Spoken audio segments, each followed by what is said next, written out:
Apa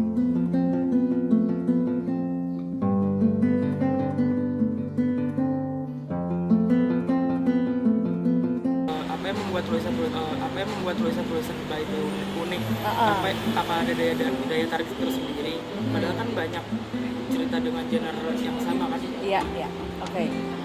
Sebetulnya keunikan penulis itu lebih tepat dinilai oleh mereka yang membaca. Bagiku sendiri sih, keunikanku adalah mungkin dari cara aku mendekati sebuah cerita. Bagaimana aku membangun sebuah karakter, bagaimana aku membangun sebuah struktur bercerita, dan juga tendensiku sebagai seorang penulis pasti ada cara tutur yang berbeda dengan penulis lain gitu ya.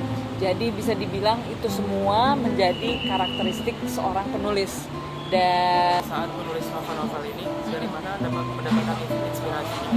Apa mungkin ada sosok yang menginspirasi Anda dalam membuat novel-novel di sini? Oke. Kalau sosok secara spesifik nggak ada ya. Aku tuh bukan tipe orang yang menulis dari satu sumber ataupun cuma berdasarkan satu orang saja gitu. Tapi semuanya itu selalu hasil pengamatan secara umum, dicampur lagi dengan imajinasi, dicampur lagi dengan bahan riset dan sebagainya. Ya itulah yang menjadi bahan masakanku untuk menulis gitu. Jadi nggak Itu kan tidak membutuhkan waktu yang sebentar. Iya. Jadi bagaimana cara Anda agar karya yang sedang Anda tulis itu tidak berhenti di tengah jalan? Sebetulnya penulisan yang bisa konsisten itu ditopang oleh pertama teknik. Ya, jadi kita juga ada tekniknya dalam menulis gitu ya. Bagaimana kita mematahkan cerita, bagaimana kita membangun drama, membuat grafik cerita dan sebagainya gitu. Dan yang kedua yang menurut saya juga ini sangat penting yaitu komitmen dan disiplin.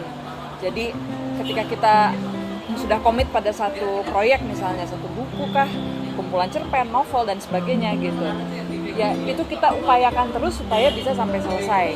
Kalau perlu bikin deadline, kalau perlu bikin tekanan, kalau perlu bikin semacam perjanjian dengan siapapun lah, mau dengan, kalau memang belum punya penerbit, dengan orang tua kayak dengan teman. Cerita kan pasti ada ide-ide yang muncul buat menulis cerita yang lain.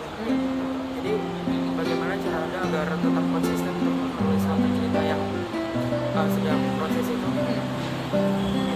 Oke. Sebenarnya itu kembali lagi ke teknik sih, gitu ya. Bagaimana kita memetakan cerita, dan kita juga perlu memahami bahwa ketika sebuah cerita dipetakan, tidak berarti 100% itu akan berjalan sesuai dengan koridor yang sudah kita bikin. Improvisasi, variasi, spontanitas itu pasti terjadi, dan itu sesuatu yang sebaiknya kita rangkul timbang tolak gitu. Karena kalau kita tolak, justru itu yang membuat kreativitas kita malah jadi mati. Karena kita jadi merasa, aduh, kok saya nggak bisa konsen ya, kok saya nggak bisa fokus ya, kok ini ada gangguan. Ide-ide yang muncul spontan itu dianggap sebagai distraksi, ketimbang ya udah dianggap saja sebagai variasi perjalanan kita dalam berkarya gitu. Jadi kalau misalnya ada ide-ide tiba-tiba muncul yang tidak ada hubungannya dengan cerita yang sedang kita tulis, ditampung aja. Caranya gimana? Kita punya semacam buku atau catatan yang isinya merupakan kumpulan ide-ide spontan kita. Saya menyebutnya itu tabungan ide atau celengan ide gitu ya. Jadi kalau ada ide-ide seperti itu ditampung saja, karena menurut saya ketika dia sudah ditampung, biasanya dia akan reda dengan sendirinya. Karena intinya kan ide itu pengen didengar, pengen ditanggapi gitu ya. Sama seperti kita ngomong sama orang, kita pengen didengar, pengen ditanggapi. Ide juga sama.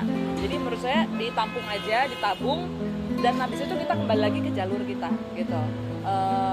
Kalau ternyata ide tersebut juga bisa bisa mendukung cerita, ya silahkan dimasukkan gitu. Karena jangan takut dengan, wah ini nggak sesuai dengan jalur saya nih, atau ini nggak sesuai dengan koridor yang udah saya bikin gitu.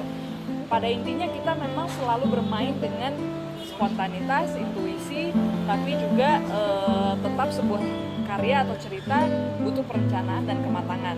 Nah itu dikombinasikan saja keduanya. Menurut Anda apa tips spesial untuk menjadi seorang penulis? Oke. Jelas profesi penulis itu menurut saya profesi yang sangat langgeng, dalam arti kita bisa melakukannya nggak ada batasan usia gitu ya. Kalau misalnya mungkin nyanyi kita dibatasi oleh penampilan gitu, orang mungkin lebih suka penyanyi yang lebih muda dan sebagainya gitu. Tapi kalau menulis itu kan selama pikiran kita masih berfungsi, kita bisa berkarya. Dan royalti dari penulis itu juga bisa diturunkan ke anak cucu kita gitu. Jadi saya itu profesi yang sangat langgeng gitu ya. Tapi apakah semuanya bisa diekspresikan? Saya rasa kita tetap punya outlet yang lain, kita bersosialisasi, atau kalau seseorang dia punya talenta yang multi talenta, misalnya nggak cuma menulis, dia bisa mengekspresikannya dengan cara yang lain gitu. Jadi kalau bagi saya menulis tidak harus menjadi satu-satunya channel kita untuk berekspresi, tapi menulis adalah salah satu cara yang paling efektif untuk menjadikan ide ataupun pemikiran ataupun konsep yang kita punya itu dalam tanda petik abadi, karena orang bisa membacanya barangkali jauh lebih lama daripada umur kita. Seperti Shakespeare misalnya, Shakespeare-nya udah mati dari ratusan tahun yang lalu, tapi karyanya tetap dibaca sampai sekarang. Apakah ada kutipan yang paling Anda suka dari cerita maupun lirik lagu yang pernah Anda buat? Banyak. Satu kutipan dari kumpulan cerpen saya yang judulnya Filosofi Kopi, tapi ini dari salah satu prosa di dalamnya yang judulnya Spasi.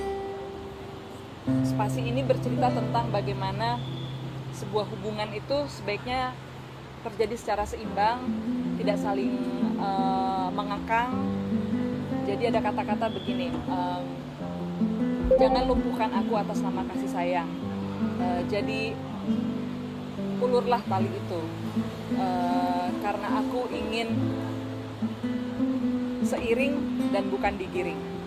Kira-kira begitu, mungkin bukan 100% tepat, tapi silahkan dibaca saja di kumpulan Filosofi Kopi tepatnya seperti apa, tapi kira-kira begitu. Terima kasih atas waktunya. Sama-sama, terima kasih.